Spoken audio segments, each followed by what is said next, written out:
even the videos that we took and the photos that we took will never do it justice.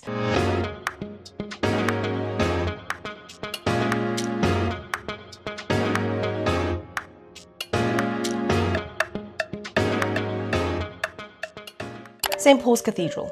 Is it worth the visit? In short, yes, I would say that St. Paul's Cathedral is definitely worth the visit. The amount of times that I said, wow.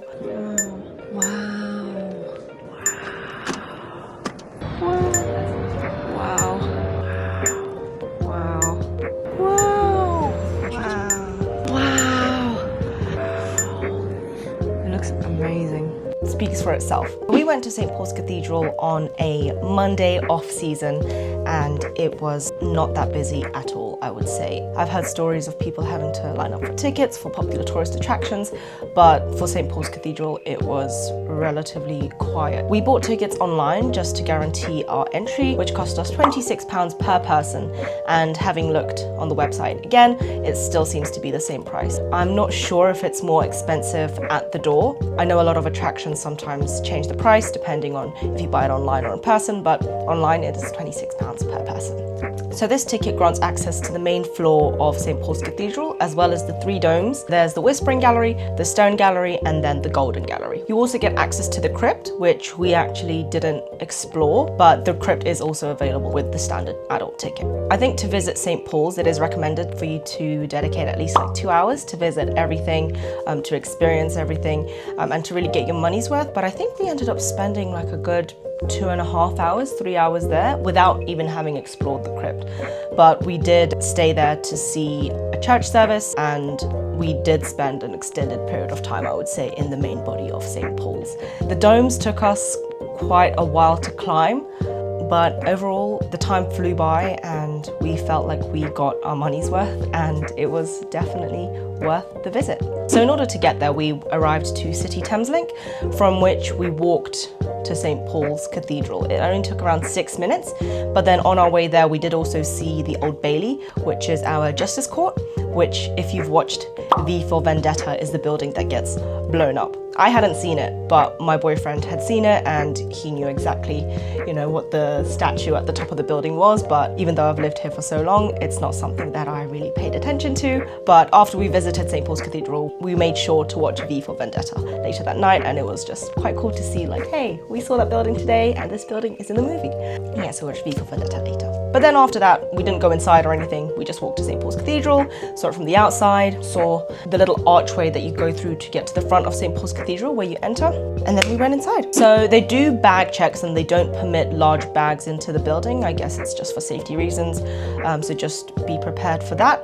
And then you get into the ticket section where you can buy tickets at the counter, or you present them and then they scan you in. So after we came inside, we straight away grabbed guides. So they have audio guides available in different languages. We took the guides just to get some context around what we were looking at. Because I guess St. Paul's is just a big open space inside, there wasn't exactly an order that you would go around to see everything. So you just have to kind of look at the pictures and listen to the right part. But it was overall still really cool, and we, I think, learned a lot more about the building and know a lot more about the building now than we would have if we didn't get the guides. So I do recommend the audio guides, headphones, and lots of different languages available as well. So we walked around the main section of the dome, which was incredible. Wow, the architecture was amazing. The art and the craft that went into building it is insane. And it was just such a, it was a real experience to have, to see it in real life. I know I said this before and it's just kind of me going on and on about it, but seeing the painting, seeing the architecture, the gold accents, and just how everything ties in together, and it's a functioning church. Just to have such a beauty in front of you, essentially, it was really, really, really nice. So we walked around the main part of the dome. We saw the tinted glass, which was amazing. We saw all the artwork and the sculptures, and also some modern art that they have brought in. And it was really wonderful to see everything kind of work together and see the different initiatives that they're bringing into St. Paul's as well. So after we did that, we decided to climb the domes. Wow, 528 steps. It doesn't sound like a crazy lot, but the dome is basically built like this, and then it goes like this, and then it goes like this and like this, right? So it just gets narrower and narrower and narrower. And you feel that, you really feel that. So when you start climbing, right? When you start climbing up to the first gallery, the Whispering Gallery, the steps are nice and wide. There are just lots of them, really wide, right? You can have 2 people walk in both directions. But then it starts to get a little bit more narrow. And at this point, you're thinking, oh my God, it's actually never ending.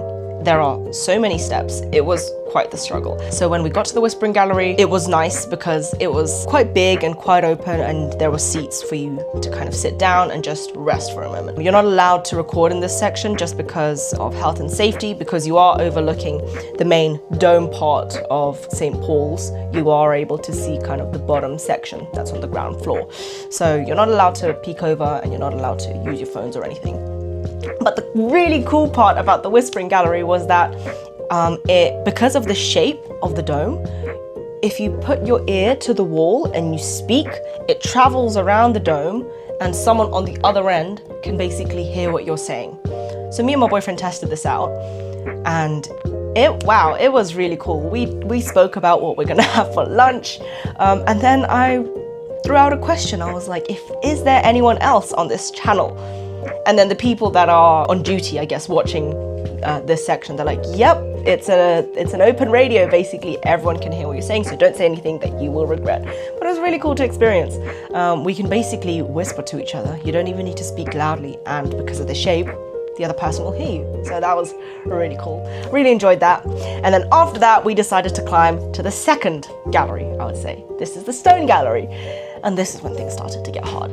Wow. This doesn't really capture the grandeur of how much we're about to climb.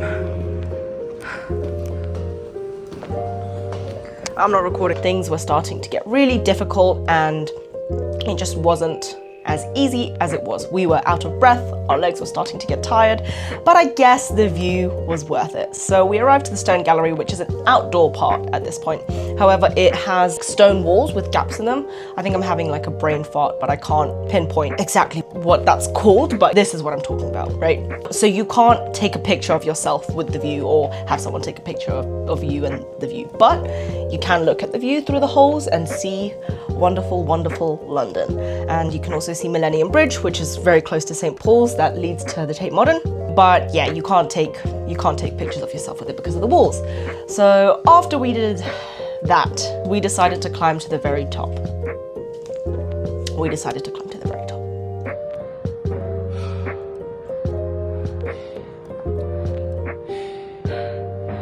How do you feel? You're like a turtle.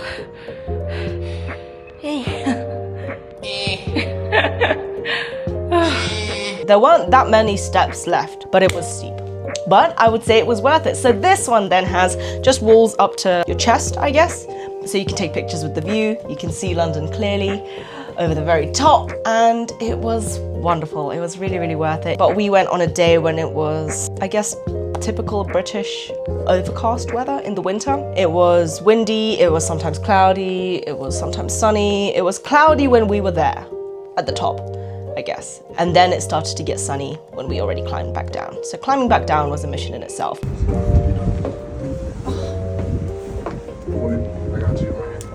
What are you gonna do? Squash yourself into the walls to get you? It was obviously a lot quicker than when we climbed back up, but we didn't regret doing that. It was an experience to do. But if you are someone that has any kind of injuries, or maybe if you're elderly, we wouldn't recommend this climb just because it is on the more difficult side. It's not the easiest climb. First few rounds of stairs might feel okay, but then as it gets steeper and as there are more steps to climb, it does get quite hard. And you start to get a bit dizzy just because you're going round and round and it's getting steeper and steeper. But yeah, that was really, really great, and we had a wonderful time climbing the galleries. After that, we just did one final round on the ground floor again, and then we went down to the crypt. We didn't even go around the crypt, honestly. We just went to the gift shop, and then we were on our way because we were quite hungry, and I think we've been hungry for a good while at that point. But yeah, that was our St. Paul's Cathedral experience, and it was a really, really good day, I would say. So yeah, I hope that was useful and you enjoyed the video. Thank you for watching. Bye!